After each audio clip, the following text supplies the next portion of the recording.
Assalamualaikum warahmatullahi wabarakatuh. Apa kabar semua? Alhamdulillah, semoga sehat dan tetap semangat. Pada video kali ini saya akan berbagi informasi nilai UTBK sama, peluang bisa beda.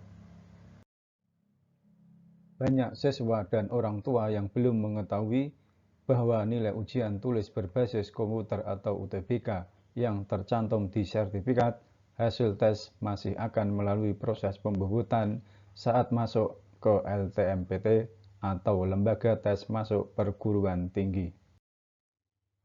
Nilai total UTBK setelah pembubutan itulah yang akan direngking oleh rektor di masing-masing PTN untuk proses penerimaan mahasiswa baru.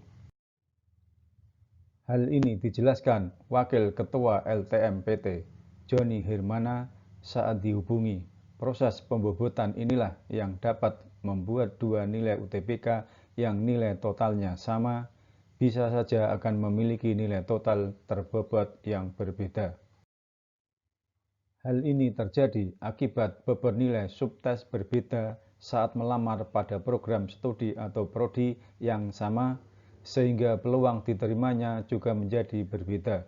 Pelaksanaan SBMPTN dengan sistem UTBK yang digelar kali ini membuat pendaftar harus memperhatikan sejumlah hal penting. Di antaranya, belum adanya nilai standar UTBK yang bisa dijadikan patokan dalam memperkirakan passing grade setiap prodi atau program studi di PTN. Karena sistem ini baru pertama kali diterapkan, maka kita belum bisa memperkirakan berapa passing grade yang akan masuk ke masing-masing prodi di setiap PTN. Passing grade sendiri sangat tergantung pada tiga hal, yakni kuota yang disediakan dari prodi yang dipilih, jumlah siswa yang mendaftar prodi, dan kualitas nilai UTBK dari siswa pendaftar. Karena belum dapat memperkirakan passing grade itulah ada beberapa langkah berikut. Pertama, silakan siswa memperhatikan nilai total UTBK-nya saat ini berada di posisi kuartil berapa di antara seluruh siswa UTBK. Statistik kuartil ini dapat dilihat di laman LTMPT. Kemudian, siswa diminta memperhatikan nilai subtes yang paling tinggi. Nah, pilih prodi yang diminati sesuai dengan nilai subtes yang paling tinggi tadi. Misalnya, mereka yang ingin ke kedokteran tentunya harus memiliki nilai biologi, kimia, dan seterusnya yang tinggi. Karena menurut Joni, nilai total UTBK yang akan menentukan kelulusan SBMPTN adalah total jumlah nilai subtes yang telah dikalikan bobot sesuai dengan prodi yang akan dipilih atau disebut dengan nilai total UTBK terbobot. Setiap prodi akan memiliki bobot yang berbeda di setiap nilai subtesnya. Bobot subtes akan lebih besar untuk prodi yang memerlukan kompetensi subtes yang terkait, jadi nilai subtes tidak dijumlahkan begitu saja untuk mendapatkan nilai total UTBK untuk seleksi masuk prodi melalui jalur SBMPTN ini. Nilai total UTBK terbobot itulah yang kemudian di-ranking sesuai prodi yang dilamar, baru kemudian diserahkan kepada para rektor untuk diseleksi. Perlu juga diketahui bahwa proses seleksi SBMPTN sepenuhnya berada di tangan rektor, artinya nilai UTBK terbobot boleh saja tidak menjadi penentu tunggal lolos tidaknya pendaftar. Sebab sesuai dengan ketentuan yang berlaku, rektor juga berhak menggunakan kriteria lain jika dibutuhkan sebagai penentu kelulusan proses seleksi.